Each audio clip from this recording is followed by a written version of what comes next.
What's going on, everyone? Welcome to the beginner's guide for Grounded 2 by yours truly. Now, before we get started, make sure to like and subscribe and leave a comment if you feel like it. If you want to yell at me, if you want to say something nice to me, it's up to you. Today, I'm going to be going over a bunch of different things that you guys might even not know about, even if you're Grounded veterans, to help you start your game off with a blast in this brand new survival action game, Grounded 2. Now, the Omni tool is the bread and butter of this game. Basically, the Omni tool allows you to gather resources all around the park, which includes digging up stuff, repairing items, hammering items, and even mining items. The Omni tool is essential to collect all these, and depending on the tier of the item will also be depending on what the Omni tool tier you need. Each resource in the game will have a little symbol in front of it, which is either an eye, two eyes, or three eyes. This basically depends on the tiers. This essentially means that if you find a resource with a tier 2 symbol, you're going to need the tier 2 counterpart for the Omni tool to actually gather and collect this material. Now, with the Omni tool, each tier upgrade for the hammer, shovel, axe, and wrench require you to gather resources around the map while also requiring resources for raw signs to upgrade it. As the game stands at the moment, the Omni Wrench currently only goes to tier 1, the Omni Hammer goes to tier 3, the Omni Shovel only goes to tier 2, and the Omni Axe goes to tier 3 as well. There's more upgrades coming in further patches, but as you can see, there's all question marks over them, and there's actually physically no items for them to unlock them, so you only have to worry about a select few. So now that you've got your Omni tool and you can gather basic resources, let's get into how the Analysing and Brainpower system works. Analysing is very crucial and important in Grounded 2, especially early game, because analysing materials around the world will give you recipes and blueprints to actually craft materials and items with them. Now, the first analysis station you actually find in the game is the very first ranger station you come across while just doing the main story and tutorial section. This little station, you can analyze up to 4 items in a few hours of in-game time. Don't be worried, that clock is not a real clock, it is just in-game time. But you are limited to only 4, and then we'll have to wait a few minutes for it to actually reset so you can research another 4. Analyzing 4 items is only set to each ranger station, so if you find more ranger stations around the map and want to analyze maybe 8 things in a short period of time, you can travel to multiple different ranger stations to scan these items. Now, a beautiful thing about the Brainpower system, or this game's leveling system, you basically gain Brainpower by analyzing multiple items, and with this in set, because there are so many bugs and items around the map that you could very easily miss when you're scanning these materials, each level of Brainpower actually unlocks you recommended items for your Brainpower level and all the blueprints that you maybe missed just because you missed a few bug parts. This is also because bugs also have uncommon and common drops, so you can just genuinely be unlucky with the drops. Now, onto the BUGGYY, which is pretty much just your pet ant that you can ride and use to gather resources, is by far the most essential thing that you will need in this game to progress, to base build, even just to traverse the map, because this BUGGYY is so useful in so many ways, it's not even funny. Acquire your first BUGGYY, you get it in the first few hours of the game if you literally just start doing all the main quests. Basically, the main quest will want you to get a turbo optical disc, in which you can then unlock in the upgraded ranger station, which allows you to buy the hatchery and cookery and a few other items. Once you have all these unlocked, you will have a main quest to go into the anthill to then retrieve a red ant soldier egg.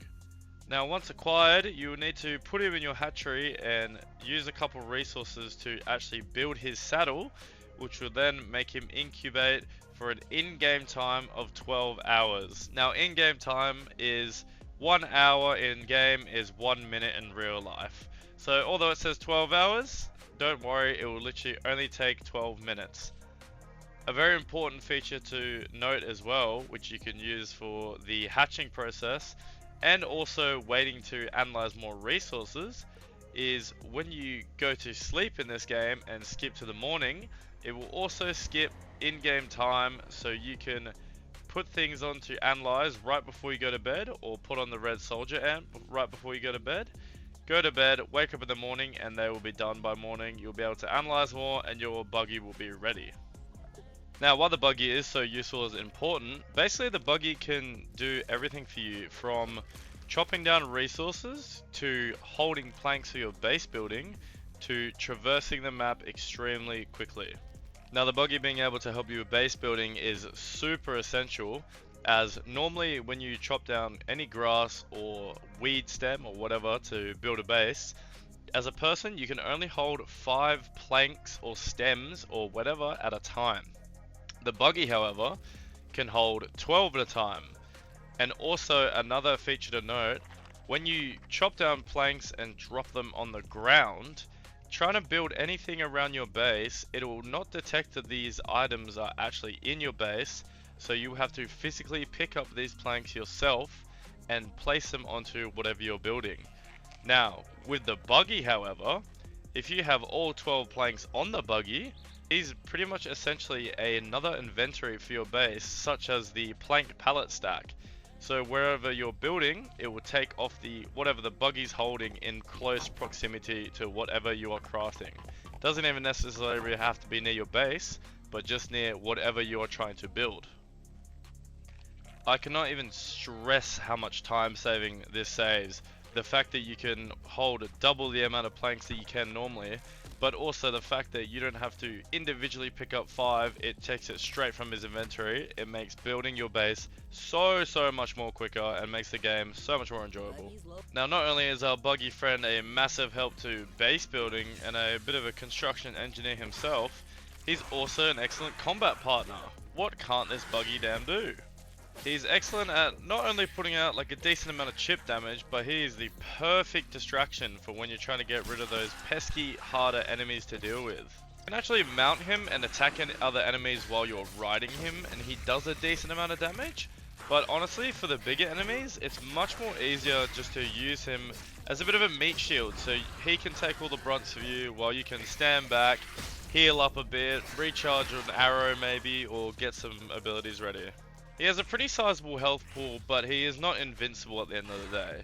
So he can take a fair few of the brunts, but every now and then, especially if there's multiple bigger enemies on him, he will go down pretty quickly, and it's not end of the world if he does go down. He pretty much can be revived, so he will have a timer that appears in the top of your screen, and you will be able to revive him. Now, it's very possible that in a situation that you and your buggy are getting your ass kicked and there's no physical way you're going to be able to revive him because the enemies are just absolutely kicking your ass. Fear not, because once he goes down and is fully dead, he will be sent back to his ant nest, and it will be a cooldown until you can spawn him again. With that in mind as well, if you're lucky enough for your buggy to be gone down by the time it's nighttime, you can use the exact same trick I said before about getting the quicker analysis or the quicker hatching for him quickly being able to heal. So obviously my timer is about 4 minutes here, but if you go to bed, wake up in the morning, he'll be able to be retrieved. Now, another combat feature that the buggy can do, which is his main ability, is if you see in the bottom right of the screen, it says to click H to recruit. Basically, this means that if you find a red worker ant strolling around, you can click this button and he will be hypnotized and become another fighter for you. This means that this other worker ant will follow you around all over the place and also help you fight with your soldier ant. So you have a little army with you. You can unfortunately only recruit up to 1 worker ant at a time. The only way to recruit another one is if that current worker ant dies and you have to re-recruit another. Another very extremely useful feature that the buggy has is he is pretty much a walking chest for you. This means that he has his own inventory which you can open and store items in, and also if you switch him to gather mode and collect items, they will automatically go into his inventory. An even more useful feature is when you're back at base and opening your chest, instead of having to open up his inventory, move it all to your own inventory and then move it to your chest, you can actually click straight into a chest, and if the buggy is in range of your storage, he will come up as a separate tab with his own inventory, so you can drag all his stuff straight from his inventory into his chest, even though if he's not directly on the chest, he has to just be in range of it. Now, all the uses of the buggy pretty much cleared up, I want to go over now some honorable mentions and more tips and tricks of a few really noticeable features that are super useful and just useful tips in general. So first of all, I'm going to go over this little inventory or chest storage hack, which might be one of my most favorite features about this game. Say you've come home from a long day of gathering resources and your inventory is absolutely chock-a-block. If you walk into your base and press the button N, this will basically deposit every single item in your inventory and match it with whatever is in their chest. So if there is another item that you've already collected before that is in a current storage chest, that will be detected in your inventory and be automatically stored to the same chest as that item. So say I'm collecting a lot of certain bug parts. If I've collected those bug parts before and they're currently sitting in a chest, then I just click the button N and they will automatically all go to that chest. There is a way to also turn off this feature if you want specific items that you carry not to be deposited in your chest, which is clicking that slider that says nearby hot deposit. Another little quick useful tip is when you get to a situation like this where the dew bubble is too high up that you actually can't reach and click E to either put in your canteen or drink yourself, you can actually tap the grass just once with your axe and it will actually drop the dew drop down onto the ground so you can chase and pick it up easier. And that'll pretty much do it from the beginner guide. I'll be planning to make another little tips and tricks video of probably just a few quick tips and tricks, less of a more in-depth guide of this. This was more of just a basic in-depth guide of the best way to start the game. With all these tips and tricks, this will make your gameplay not only easier but super enjoyable for you or the few friends that you're playing with in Grounded 2. Make sure to like and subscribe and follow me for more guides. I do streams, I do a bunch of other content. Thank you for watching, have a good one.